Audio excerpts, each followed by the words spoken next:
Okay, it's 6 o'clock. I will call the Yellow Medicine East School District School Board meeting for November 15th, 2021 to order. First item is the Pledge of Allegiance.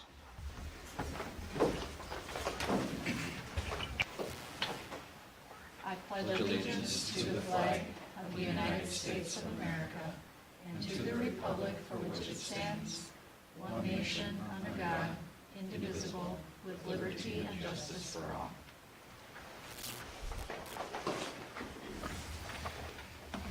Okay, next item is roll call of board members. We'll start with Director Zempel, Matt Zempel. Sharon Rupp, Sonia Peterson. Jeremy LeBlanc. Amanda Lacey. Ron Winter. thank you. Next item is approval of the agenda. Is there a motion to approve tonight's agenda? I have no changes. Motion to approve the agenda by Zempel. Thank you. There's a motion. Is there a second? Amanda Lacey will second. There's a motion and a second. Any discussion? Hearing none, all those in favor say aye. Aye. Opposed, no. Motion carries. Tonight, Sonia Peterson will read our YME mission statement. Our mission is to provide a caring environment of high expectations that prepares every student for a successful future and instills the value of learning. Thank you very much. Next item is public address to the Board of Education. Hearing nothing in present. No submissions. Okay. Next item is consent agenda, which includes approval of the meeting minutes from October 11th, approval of payment for claims, the approval of the finance report, and the approval of the enrollment report. Is there a motion to approve? I'll make a motion. There's a motion. Is there a second? Second by Zempel. There's a motion and a second. Any discussion or questions? I got a question on a bill. There was a $2,200 bill for the weight room. Do you know what that was about?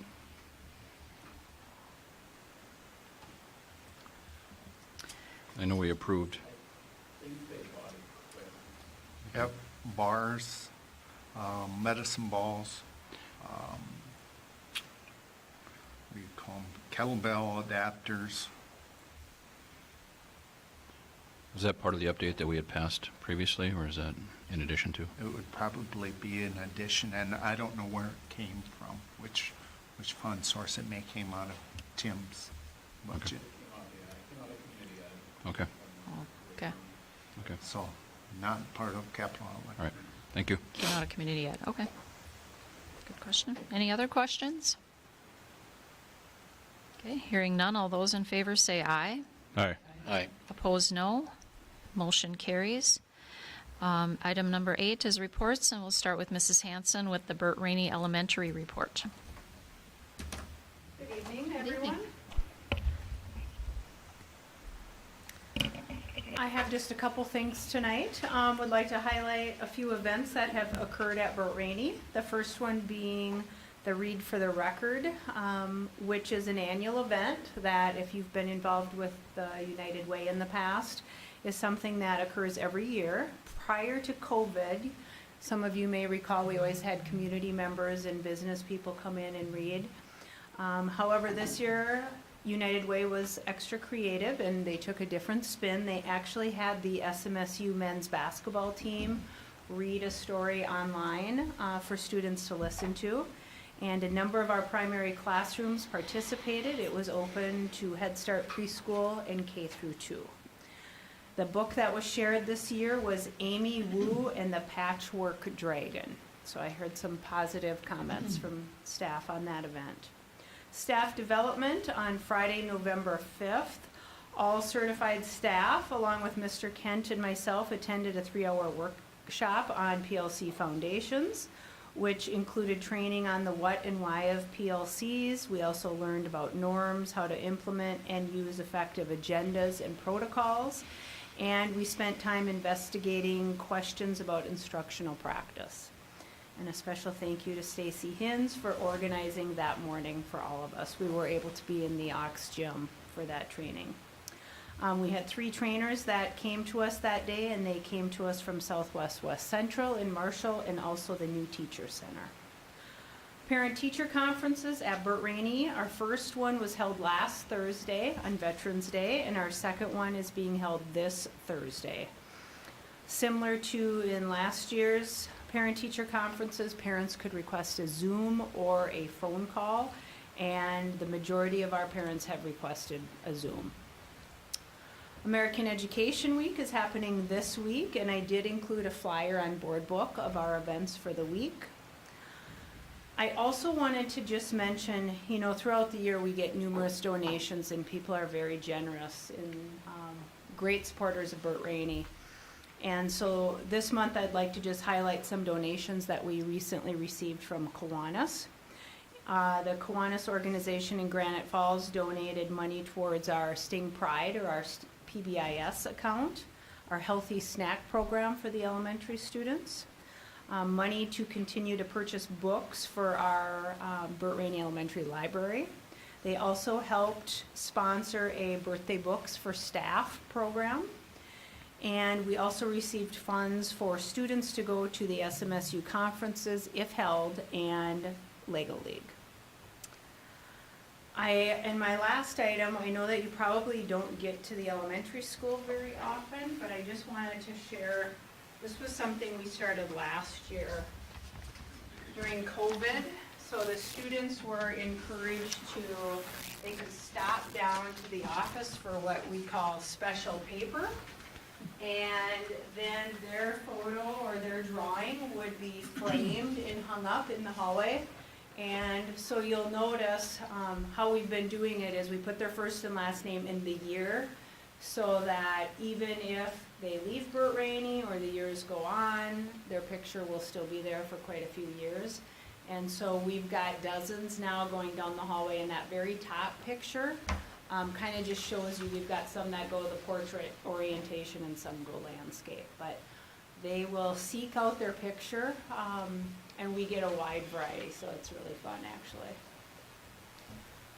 Any questions for me? And I see you have one supply listed Yes. as wide ruled loose leaf paper. Yes.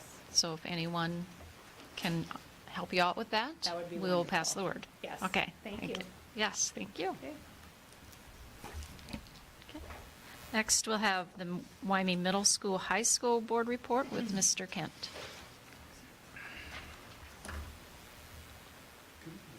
Everyone?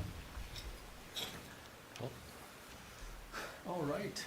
We'll start off with just a couple of recap items that we addressed last month. And that would be one in Bullying Prevention Month. That was held all throughout the month of October. We had several different events throughout the month that kind of promoted bullying awareness and anti-bullying throughout the school and beyond. A lot of those were included within our advisory groups, which I'd like to thank Ms. Hafer for kind of organizing and heading those up. Heard some very positive comments from staff and students alike. As it relates to some of those pieces, we'll hope to carry some of that momentum over here into this month and for the rest of the school year as well, as it relates to bullying prevention. Also, our academic awards ceremony, that was a great opportunity to recognize the achievements of students from the 2021 school year, and again, kind of promote excitement around the things that are happening in the building as we look at our present school year and ahead. For current items in the district, American Education Week, I included a schedule of events for the middle school and high school within the handouts there. Have some fun things happening to kind of promote education in general, kind of thank our teachers, have some just small things throughout each of the days of the week to kind of brighten their day and have some fun things happening within our building there.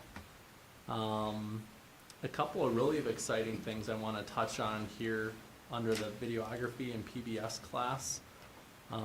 This is a possibility that was made possible through the LIFT grant funds through the SWWC Service Cooperative.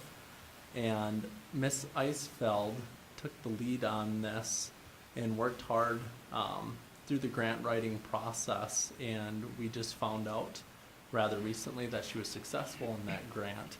And what that will be used for, LIFT grant is, in general terms speaking, it's a partnership with another district and a business. So what that looks like for Ms. Eisfeld's is the partnership with PBS, of course, and then partnering with Lakeview just down the road. And we're hoping to offer, not hoping, we will be offering that class the second semester here in a block format. So it'll be first and second periods. And we're still ironing out some of the details of what that looks like. But it's most likely going to be a hybrid where it'll be 2 days on site at PBS and then 3 days here where there'll be some PBS staff that come into our building. So that's going to be very exciting to see how that evolves. Ms. Eisfeld's working very hard on that presently as well. Have to give credit to Leah as well as far as a change in the scheduling, which always can be fun, and Leah's headed that up and kind of made things work smoothly and not interrupted the opportunities that we already have in place for kids, while also providing this additional opportunity. So I think this is going to be something that's really going to grow and something we're really excited about here, not just for this next semester, but in future school years as well. And in addition, I didn't get this on the agenda, but certainly want to make a point of mentioning this, is Mr. Refslin had also applied for a LIFT grant, and we just found out rather recently that he was successful in gaining that number as well. And I believe they're both, we'll probably confirm, I think they're both for $25,000. And for Mr. Refslin, again, a partnership with another district and a business. He partnered with the ag instructor in Canby, and their business partner, I think it was SMI Hydraulics out of Porter, I believe. So that's who they'll be working with. And theirs wasn't so much a class specifically, not the development of a class. They'll be working within their own current welding offerings within each district. But what that was, with their purchase, it'll be a virtual welder that will be shared between the two districts, and then 2 additional welders that will be housed in each district. So that's a big deal for our students. Mr. Refslin had made mention when I visited with him this afternoon that will be huge, especially for like our middle school kids in that welding class. A lot of our younger students are maybe, if it's not their thing, or if it is their thing, they're kind of scared of the sparks and initially doing that. And this virtual welder will really allow them to kind of practice and hone that skill without having, you know, those sparks fly up in those pieces while still getting that real life experience, as well as saving on materials, which Mr. Refslin indicated would be a pretty big deal, especially for our middle school. So those are 2 great things that will be up and running for our kids here rather shortly here, second semester. So those are awesome things. Future events, just noting parent-teacher conferences at the middle school, high school will be virtual tomorrow evening after school, 3:30 to 7:30, and again on Monday from 3:30 to 7:30. And the Hive Award, I've indicated that in a couple agendas. We had our first drawing, and what we're kind of doing is having, at the end of the month, for those folks that were nominated, having a random drawing, one at BRE, one at the middle school, high school. And our first winners were Ashley Cole and Stacy Haynes. So congratulations to them, and thanks for all their hard work, and everybody else too that was nominated via the Hive Award. And then lastly, I just have a note on staffing. Paraprofessional, welcome to the team. Kayla, happy to have her and our school nurse shared between buildings. And Mary Moore, very happy to have her aboard as well. Any questions? Any questions for Mr. Kent? No? Okay, thank you. Sounds great. you. Thank Thank you. you.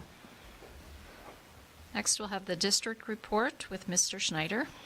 Okay, as Mr. Kent left off there with the staffing, we also will approve a couple other staffings tonight. So we do have still left open, we have a district-wide social worker, right? We thought we were close, and that person declined, backed out. So we're hoping that the next applicant is a good fit for us. So we're also looking for a long-term, full-time substitute teacher. Of course, at this point, I'm suspecting we will not get any applicants for that. We still continue to pound the pavement and try and get out there and add additional staff as we can. Tonight, we have a number of different long-term sub leave positions intermittently. There's not a day that goes by where we're not short at least one paraprofessional. We think we have an opportunity to hire a paraprofessional now. And so we're going to hire, it's my intent to hire a long-term substitute district-wide paraprofessional like we were planning. And so that'll just fill in both buildings, kind of help us fill that out. So, auditorium got its first real use on Saturday and Sunday. The play was moved from Friday night to Sunday afternoon for a matinee. I thought it worked pretty good. I don't know if any of you folks were in there or not. I thought it was a good show, and I thought it definitely highlighted what we have there. But there still are a few things left to do there. We have some painting to do, some touching ups of some areas, electrical work to do with the lights, and protection. I don't know, what do you call those? Grids? Is that what they're called, to protect the shields? So guards. So we're going to keep working on that as I've communicated with you in emails. The exterior doors, that's why there's plywood up there. Those won't be available until February. So we know that will not get done until February. So they have sealed them up, insulated it with plywood. We are going to look at a walkthrough at some point if you folks are interested in that. He was out for a little while and incapable of working or unable to work. And so the punch list will be updated here shortly. So we'll get something out if you're interested in that. We met today and took a look at the fax room and what needs to be done there. Really, it's just the melamine, whatever you call it, between the two or on the back of the cabinets needs to be replaced because it soaked up water and it's all blistered. I don't know how you describe that, but that will have to be replaced. So we're actually going to do them, right now they're in white, but we're going to do them in a complementary color because even white will not match up with the white next to it. So we'll get that in a complementary color, maybe a black or something along that line. COVID dashboard, things have improved dramatically, but over the weekend we did see a few positives. I think this is going to be kind of the trend we're on for a while here. I noticed we got ahead of like Swift County, which would be Benson and Lacaparo Valley schools. We were ahead of them in our curve, and our curve's on way down on the downward slope, but those two counties are starting to peak and a little bit higher than we peak, so hopefully we can keep ours nice and low. So we continue to watch that. We do have a COVID leadership team meeting on Wednesday morning at 8 a.m. via Zoom for those involved. SiteLogic, we did have a kickoff meeting with our buildings and grounds team, so they can report on that during that time. But I am working with Scott and the other SiteLogic representatives on those two surveys that we talked about that night. We did receive a letter from our principals for negotiations, so we'll expect to make a little headway on that next little while. We received 2 grants. Thank you to Stacy Hens for writing 2 grants. I believe they came from our network of libraries, correct, Stacy? So $500 a piece for us to kind of add to our library connections in both buildings. So. Compensatory revenue, give you a heads up that it appears right now, if we were to run it, we'd be down an additional $53,000 this year, bringing our total over 2 years to being down $153,000. All right, that's 2+ staff members. And I don't have a solution for it. We thought that maybe tying our device insurance to it would be motivation for some people to do that, but we're still only at about 30 to 31% free and reduced. And I just don't think that represents our community, but the meals are free right now. There's really not a lot of incentive for people to fill them out. So it's sad, but that's where we're headed. That's kind of typical of other districts too. So I don't know if they'll make us whole or not. OSHA standards for mandatory vaccinations. So I know I'm pinging everybody with the emails, but this is the latest that I know. So there was a court challenge. It could have been overturned, but on Saturday it was not. It's going to continue in the courts. So it is currently put on hold. All right. Unfortunately, if you look at, and I've read all the FAQs and everything that they're sending me, because I think this could be a big deal for us, and it could really disappoint some of our staff members.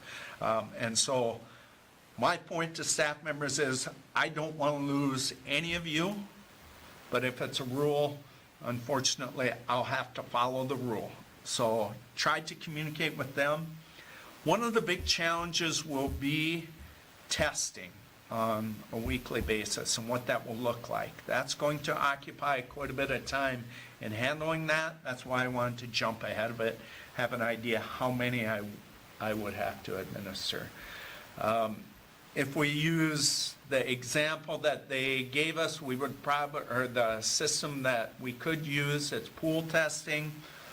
What they do of pool testing is everybody's sample gets put into the pool. They test the whole pool. If that's negative, the whole pool is considered to be negative. But if the pool is positive, then they give us the names of all those in that pool, and we have to administer another test to find out who it was. So that's what I'm saying. It's kind of complicated. I didn't send this out to necessarily scare anybody. I just want to have a plan. I don't want to get caught unprepared.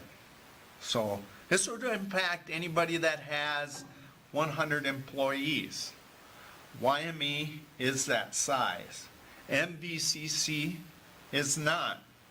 The challenge will be we have a teacher that works for the MVCC that may be unvaccinated, and a teacher that doesn't work for the MVCC doing the same job, same location, side by side.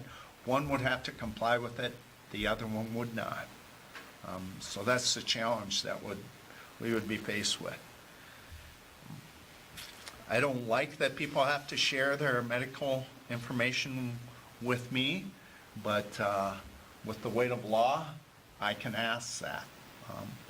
My thought is we would not require vaccination. We would give people the choice of vaccination or testing, which with testing comes masking. And I think that, if I had to guess, the masking part is what causes the greatest apprehension. People don't want others to know that they're unvaccinated. So, not fun. Questions for me about that? So, please be prepared. We may have to call another meeting before December 6th. So, to implement something. Okay? Okay. All right. That's all I have. Thank you. Okay, yeah, we do reserve the fourth Monday of the month for additional board meetings if needed. I Okay. really don't think they're going to know by then. Not even by then? No. Oh, wow, okay, I think it'll be that short a notice. okay. All right. Thank you for that. We will move on to our celebrations and recognitions. And I looked at this list, and there is a lot. And I just want to say there's so many good things happening here and so many great people working here. And so it's just my great honor to mention all of these. From Burt Rainey Elementary, a sincere thank you to Jackie Torvik for stepping in to assist with the Little Stingers preschool when we were short-staffed in October. Your ability to organize, plan, and carry out activities is appreciated. Thank you to the entire preschool staff for always being willing to jump in and assist each other with student needs, staff coverage, and for thinking outside of the box and collaborating with each other on how we can continually improve our Little Stingers preschool program. Thank you to Julie Nordon, who went above and beyond to assist with remote teaching, including navigating various technology pieces and supporting student needs. Thank you for all your extra efforts. Thank you to Carrie Shackelford and Mariella Klaus for covering many classrooms during a significant staff shortage in October. Your ability and willingness to be flexible and support everyone at BRE is acknowledged and appreciated. You both helped keep BRE's doors open for students. Thank you to Angie Olson, BRE Administrative Assistant, for preparing and organizing BRE's e-learning documents for all kindergarten through 5th grade students. Your ability to communicate with classroom teachers is appreciated. To Nurse Cassie, our continued thanks for your 24/7 care of students, staff, and our families is something we can always be grateful for. You are doing an incredible job of keeping us all informed and safe. We will never be able to thank you enough. To all of the substitute teachers and paraprofessionals who have jumped in to make sure Burt Rainey Elementary School can stay open during extreme staff shortages, you are making a significant difference in the lives of our students and staff. From the Wyoming Middle School High School, thank you to Stacy Hins, who is always willing to take on additional tasks to support students and staff. She holds a great deal of knowledge and is willing to share that knowledge with others. The support that she provides at the middle school, high school are essential to our success. Also, huge thanks for your assistance with the World's Best Workforce Report. Thanks for all you do, Stacy. The maintenance staff continues to work extremely hard in caring for the needs of students and staff. We appreciate all of the work that they do behind the scenes, so thank you. Mr. Jans works hard to meet the individual needs of students in his classes. He is flexible, hardworking, and innovative in his teaching. Thanks for all you do for our staff, our students, Mr. Jans. And from the Wyoming District, thank you for the assistance for the following paraprofessionals in clearing the auditorium: Casey Finken, Bernadette Karstensen, Paula Panitsky, Kara Kane, Julie Nordon, and Kayla Galvez. This crew was willing to vacuum, dust, wash, and paint so that our auditorium was ready for the musical and the general use of that space. Many of them were down on their hands and knees, wiping down floors and lifting vacuum cleaners up and down the stairs to clean the carpets. Their hard work and commitment is greatly appreciated. And we wish to recognize all educators during this American Education Week for their commitment to the profession of educating our youth. These last few years have been especially challenging with the constant changes and many additional pressures put on them, and their work is greatly appreciated. This may be one of the most important times ever to be in the field of education. So thank you to all of those. Next item is committee reports, and the negotiations committee meeting was held November 3rd. I think we're going to have. I have one scheduled for November 23rd. Okay, another one coming up. Okay, so we're still working through proposals and so on. Okay, any questions on that? Anybody else want to comment? Okay. Next item is World's Best Workforce Report. And I believe Mr. Schneider has that for us. Okay, this is an annual requirement that's in statute here, so I'm going to display it up here, but you folks have it in board books, so you don't need to crank around if you want to just look at it on your computer. So this is our annual report. We include our mission and vision, as you recall, in January, February timeframe. We will revisit these, but we'll continue forward with this as our current strategic plan, mission, and vision. Our belief statements, and these are really what we're going to focus on in January, February, but really we're going to look, my goal is in January, February, look at activities that can support these statements and be more timely. Our other ones, the dates of our goals had expired, so we'll want to freshen that up a little bit. World's Best Workforce, just so you know, this was adopted or passed in 2013, and it focuses on 5 areas. So within here, we also have our Achievement and Integration Report will be presented to you. The first one is all children ready for school, but before we visit that, remember our current situation. These results were definitely impacted by poor attendance by students. When I say poor attendance, some of it was because of our own choices. We chose to use a different learning model. Distance learning, I believe our general philosophy is we do better when our students are in front of us. I like to believe for most students that's the case. Some students actually did thrive in distance learning.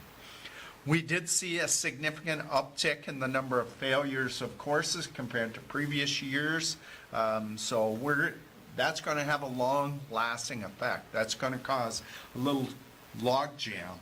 So if, say, English 11 was failed by, say, 10 students last year, that means those 10 students have to, as seniors, jump back into English 11 this year. So that'll create a larger caseload for English 11. Lack of testing, we didn't administer the MCA test in the spring of 2020. That was canceled due to COVID. Inconsistent learning, when I say inconsistent learning, I believe what has happened, and that's why the ESSER dollars were made available, is this created a big chasm, a big difference between some students that had good resources and good support and other students.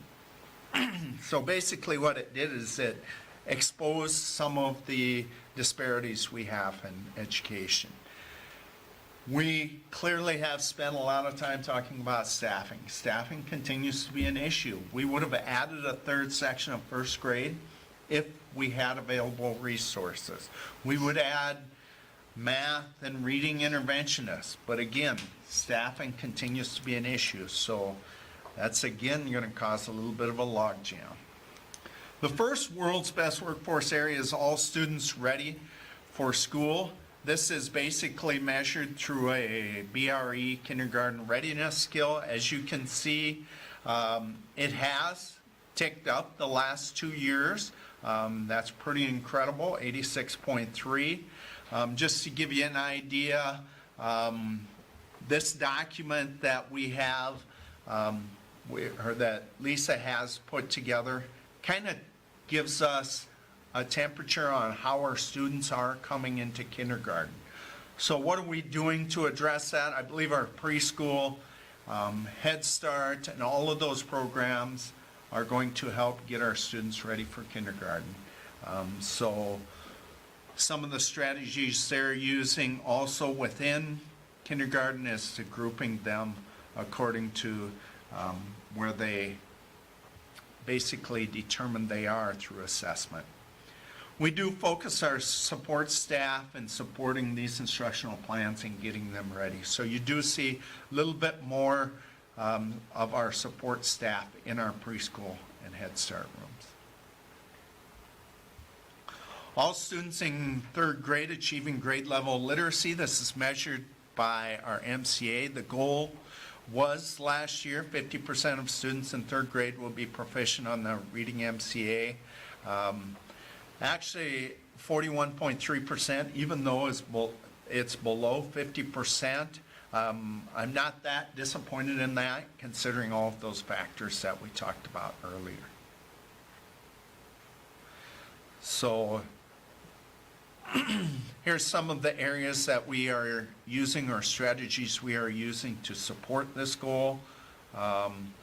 So our goal is going to be an increase of 4% in our reading assessments. So Title I services have even more now than ever, targeting our Tier 2 and Tier 3 reading. They provide those individualized assistance for students that are not meeting the standards and try and catch them up just in the nick of time. achievement gap. This is one that we've always struggled with. So the 4 areas in the past, I've only covered 3 areas, but I think that 4th area of SPED, non-SPED is important that we address too. So this is a gap difference. So it takes the gap between, say, American Indian students and non-American Indian students. In this case, we use Caucasian students. And we measure the two, and then we see what's that gap doing from year to year. All right, so actually we decrease that gap by 14.6%. So that's actually a positive thing. That's growth. The Hispanic Latino gap increased, so that's not a good thing, by 9%. Again, that's in comparison to the Caucasian students. Free and reduced lunch, we did decrease that gap between the two groups by 4.2, so that would be free and reduced lunch students compared to non-free and reduced lunch students. And SPED, non-SPED, we decreased that gap by 5.5%. So 3 of the 4 areas, we actually showed some positive growth.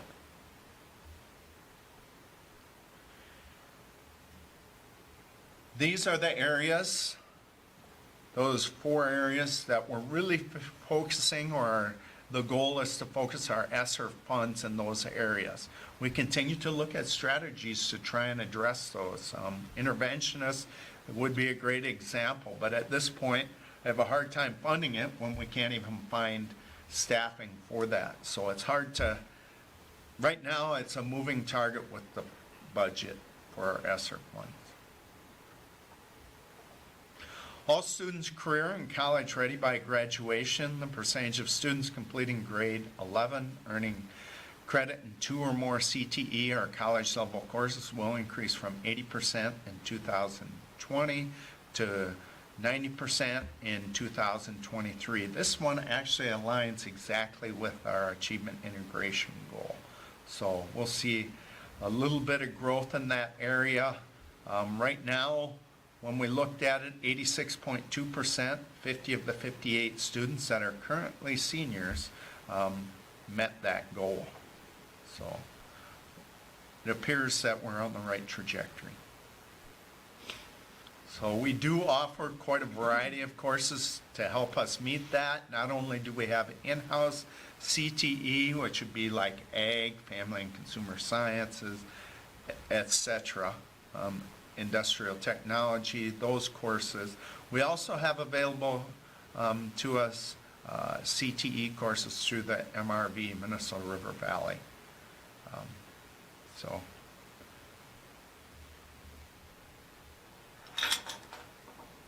graduation rate. So each year, this is on here, and we talk about this in November. We actually don't know what our exact graduation rate was last spring, but our projected rate would be 98%. 49 of the 50 seniors last year graduated. 1 continued. There's a variety of reasons a student can continue, and because it's only 1, I won't tell you what that reason is, but there's a variety of reasons why a student not necessarily isn't failing and is on track. Special education could be it. They could be going to the ALC. And so we try and watch that. Really, the state is after 100% graduation rate after 7 years. So we do actually track them through 7 years. The state helps us with that. So, and that would help us catch up with those special ed students who we provide services through age 21. So here's some of the things, activities we are doing to try and address it. So we know one of the areas that we're struggling with is because we did have a high failure rate of some students. We know down there that we, at the very bottom, we need to monitor those credits, especially with our juniors and seniors, at the end of each quarter to ensure progress towards graduation. I think Leah and Brennan both watch that pretty intensively to try and address those in the nick of time at just the right time. Achievement integration, Leah's here tonight if we have specific questions, but just to give you a little background, this is a program that we qualify. It bases our qualification, our participation upon some of our neighboring school districts, and they are then allowed to work with us on some of these goals or similar goals. We have 3 goals here, or 3 types of goals that we are asked to write about.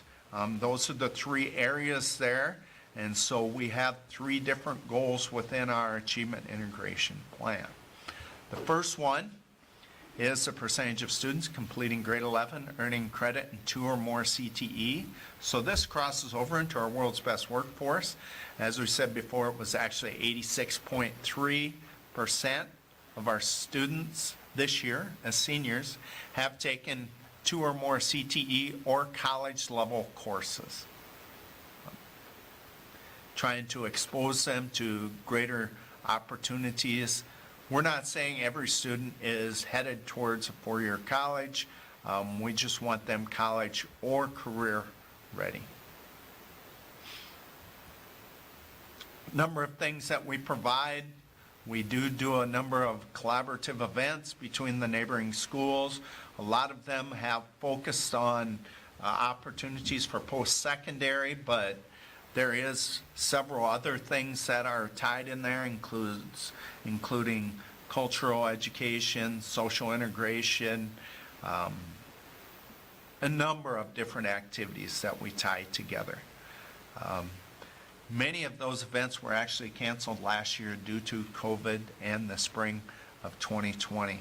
So some of those, we tried to stand up a number of them, but it is challenging, especially with the moving target. Sometimes we have to make a decision far ahead, and so we have to decide, is that event one that if we were struggling with our positivity rate, that would contribute to it. So we try and balance those 2 things. So we have had some events, though, right, Leah? What have we had this fall already? The Career Expo, so that's the one at SMSU that we took our sophomores and juniors this year because juniors had missed out in the past. And so we took a group of students, and that's where about 100 employers are there, and it's just really this business tour where they get to kind of know the careers that they could go into. And then we did, it's a business tour, so we went to 5 different businesses. We took about 20 students, juniors, and seniors, I believe, as well, to 5 different area businesses. Was that through the PIC? PIC and MRB CTE. Okay. The local ones, and then into Monty as well. PIC is the private industry council that helps us kind of work together with the private industries to expose our students to some of the local opportunities.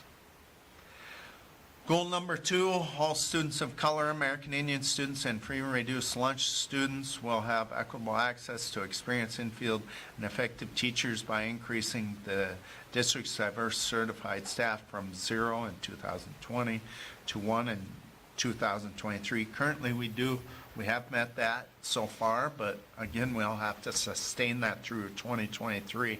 And we really don't want to stop there. We want to provide as much diversity in our teaching staff as what our students have walking the hallways. So hopefully we're exposing them to enough that they might consider employment here at our district.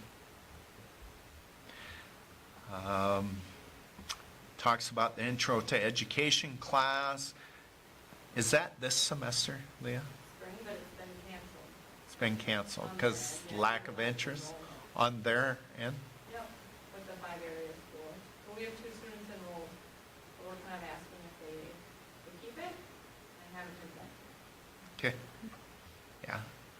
So it's one of those things where Midwest needs to cash flow things too. I don't know. It's got to be cost effective for them too. So.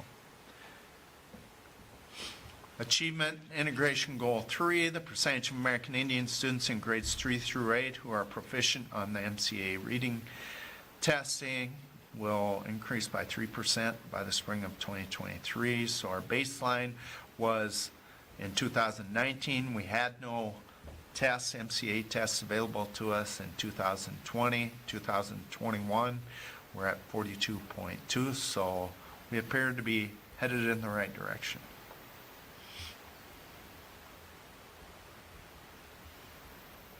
There's some of the different activities we do to support that. The academic intervention specialist over at BRE is one of our strategies that we use. Also, some of these are general interventions that wouldn't necessarily just impact, because you don't want this just to impact only Native American students, but all students in general. So those things that we talked about with title and using that Tier 2 and Tier 3 interventions. And then at the middle school, high school, we try and identify some of those same students and provide Tier 2 and or Tier 3 interventions. I believe one of those examples would be the course that Kim Hafer is offering, correct? With reading interventions, that be safe? All right, questions about this? So we did have to submit a report. It's due by November 30th, so with the thanks to Stacy Hintz, that was submitted Friday.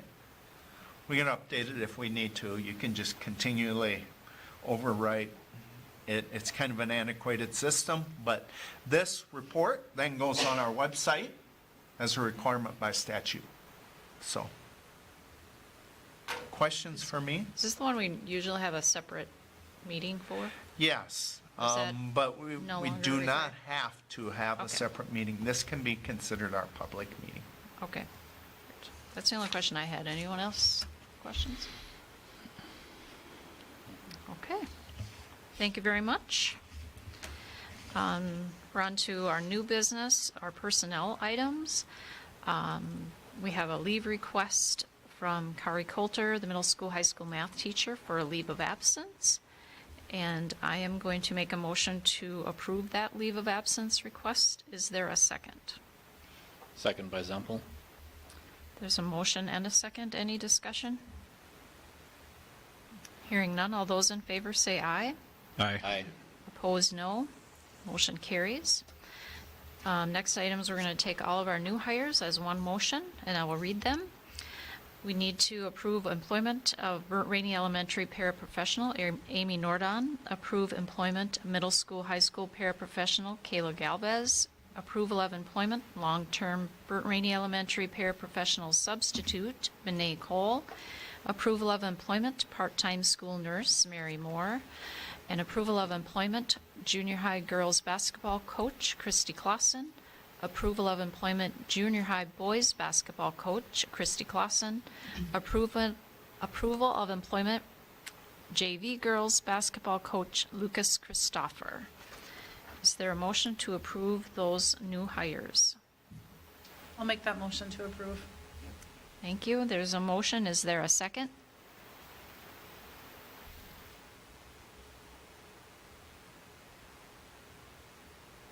Amanda Lisi will second. Thank you. There's a motion and a second. Any discussion? Hearing none, all those in favor say aye. Aye. Opposed, no. Motion carries. Next item is approval of Dakota language contract with the Upper Sioux community for the 2021 to 2022 school year. I believe this is an annual renewal. Correct? Is there a motion to approve the Dakota language contract with the Upper Sioux community for the 2021 to 2022 school year? Motion to approve the contract by Zempel. Thank you. There's a motion. Is there a second? Second by LeBlanc. There's a motion and a second. Any discussion? Hearing none, all those in favor say aye. Aye. Opposed, no. Motion carries. Next item is the approval of a cultural liaison contract with the Upper Sioux community for the 2021 to 2022. I believe this is also an annual renewal. So is there a motion to approve? Motion by LeBlanc to approve. Thank you. There's a motion. Is there a second? I'll second. There's a motion and a second. Any discussion? Hearing none, all those in favor say aye. Aye. Aye. Opposed, no. Motion carries. Next item is to adopt a resolution of governing board supporting Form A application to the Minnesota State High School League. Is this also an annual? Yes, it is. Okay. Well, when money's available. So it won't be very much money, just a little background. This is the revenue associated with the lack of having to pay a sales tax at the state events. Well, many of the state events, either A, had lower attendance, or B, just were not held like they were in the past without spectators. So we know the revenue will be down. So that will be revenue that we basically use to offset the participation of our free and reduced students. Okay. Is there a motion to adopt that resolution?